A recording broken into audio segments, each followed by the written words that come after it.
Est-ce que ça vous est déjà arrivé d'avoir une décision à prendre, de savoir même quelle décision prendre, mais vous hésitez, par exemple dans le cas d'une reconversion professionnelle? Est-ce que ça vous est déjà arrivé de vous dire, peut-être même aujourd'hui vous dites, j'ai besoin de faire ce changement, mais je réussis pas à le faire, c'est comme si j'avais des boulets qui me tirent vers le sol, qui m'empêchent d'avancer. C'est ce qu'on voit aujourd'hui. Aujourd'hui, on voit 4 astuces spirituelles pour vous aider à faire des changements, même des changements au niveau professionnel.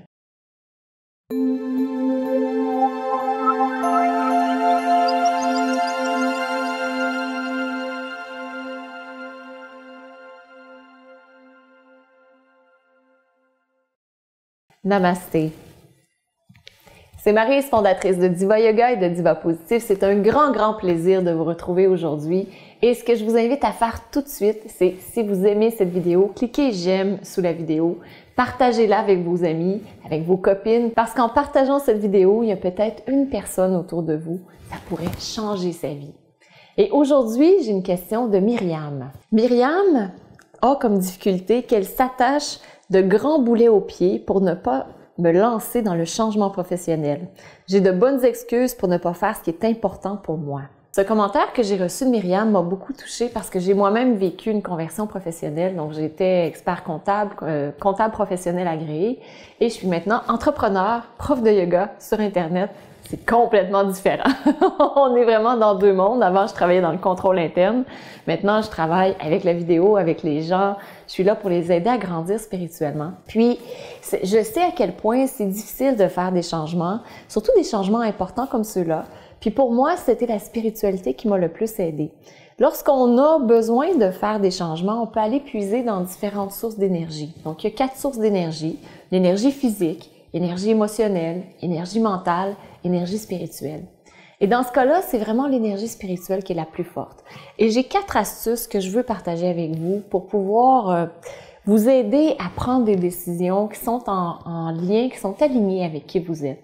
Donc, la première chose, lorsqu'on regarde au niveau de l'énergie spirituelle, c'est de regarder quelles sont vos valeurs. Qu'est-ce qui est important pour vous? Est-ce que c'est la famille? Est-ce que c'est la transformation? Est-ce que c'est le partage? Est-ce que c'est l'amour? Quelles sont vos valeurs profondes? Puis vous pouvez même aller plus loin si vous le voulez, déterminer quelle est votre mission de vie. Comme par exemple dans le programme Diva Positive, c'est une des choses qu'on fait. On utilise l'éloge funèbre pour déterminer quelle est notre mission de vie. Puis lorsqu'on connaît notre mission de vie, c'est beaucoup plus facile par la suite de s'aligner avec sa mission de vie et de s'aligner avec ses valeurs. Comme par exemple, ma mission de vie, je vous la partage, c'est la transformation.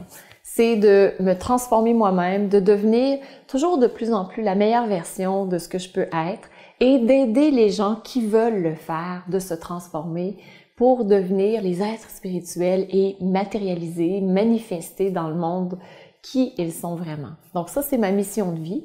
Et depuis que je connais ma mission de vie, c'est beaucoup plus facile de prendre des décisions, d'aller vers l'avant, parce que si la décision que j'ai à prendre est alignée avec ma mission de vie, avec mes valeurs, je sais que c'est la bonne direction où aller. Donc ça, c'est la première astuce spirituelle, de déterminer quelles sont vos valeurs, quelle est également votre mission de vie.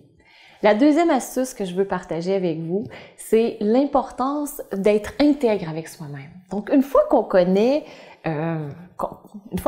notre mission de vie, qu'on connaît nos valeurs, c'est certain qu'il y a cette partie de la conscience qui va dire « Oui, mais tu sais, en ce moment, est-ce que la décision que tu vas prendre est alignée avec tes valeurs? » Et l'intégrité, l'éthique, c'est de faire en sorte que nos pensées, nos actions, nos paroles soient alignées avec qui on est vraiment à l'intérieur de soi ou qui on pense être en ce moment précis.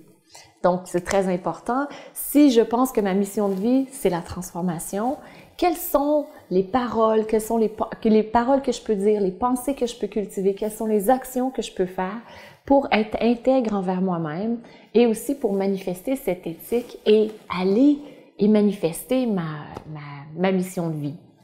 Donc, c'est des éléments très importants au niveau de la spiritualité.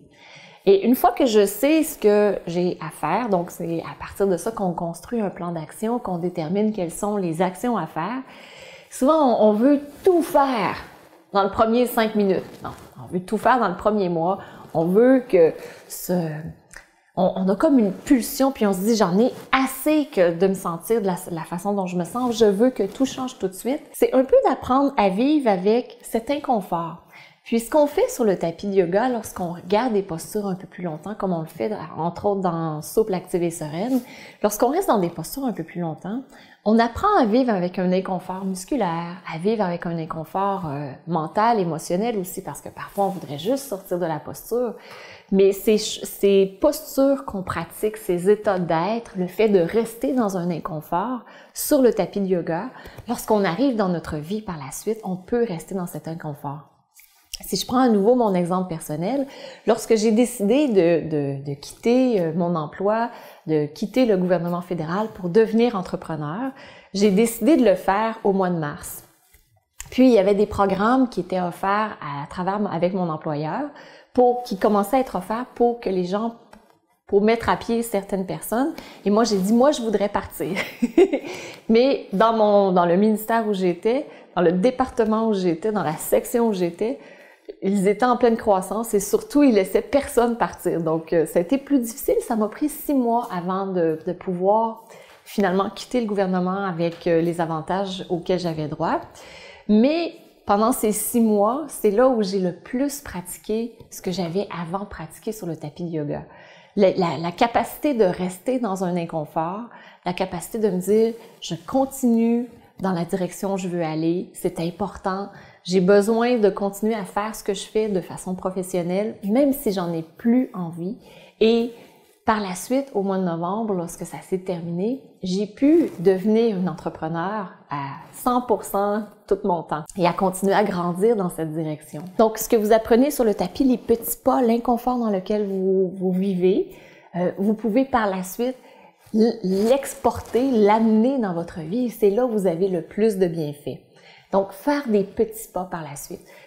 Ça peut prendre plusieurs mois, peut-être même une année, avant que vous réussissiez à le faire, avant que vous réussissiez à avoir l'enracinement, la confiance en vous, des fois les ressources financières pour pouvoir faire des transitions que vous avez besoin de faire, la capacité d'exprimer ce que vous avez besoin d'exprimer pour avoir ce que vous voulez. Donc, tout ça fait partie des petits pas que vous avez besoin de faire. C'est la 3e astuce spirituelle que vous pouvez utiliser. Puis, la dernière astuce que je veux vous partager aujourd'hui, c'est l'importance d'une communauté. Lorsque j'ai fait ma conversion professionnelle, si j'avais pas eu une communauté qui me soutenait, une communauté d'entrepreneurs, ça aurait été extrêmement difficile.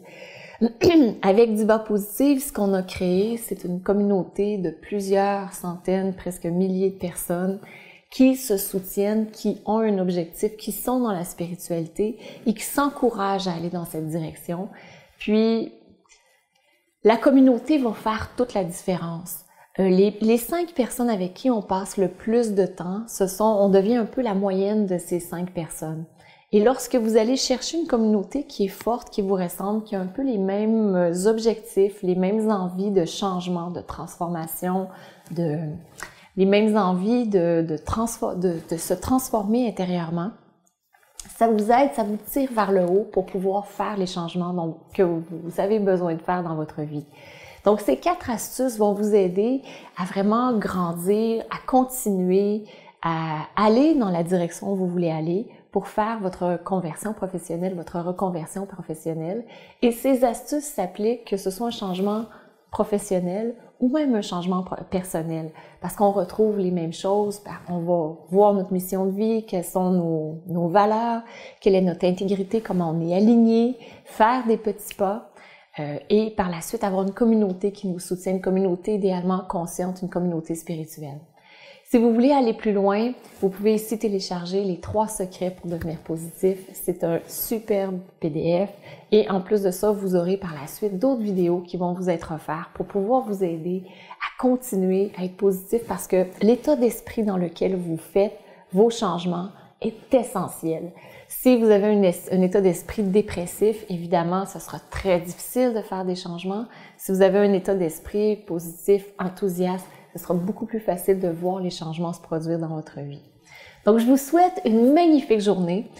Envoyez-moi vos questions. J'adore répondre à vos questions. C'est extrêmement stimulant. Puis, ça aide en plus de ça des centaines, des milliers de personnes en même temps.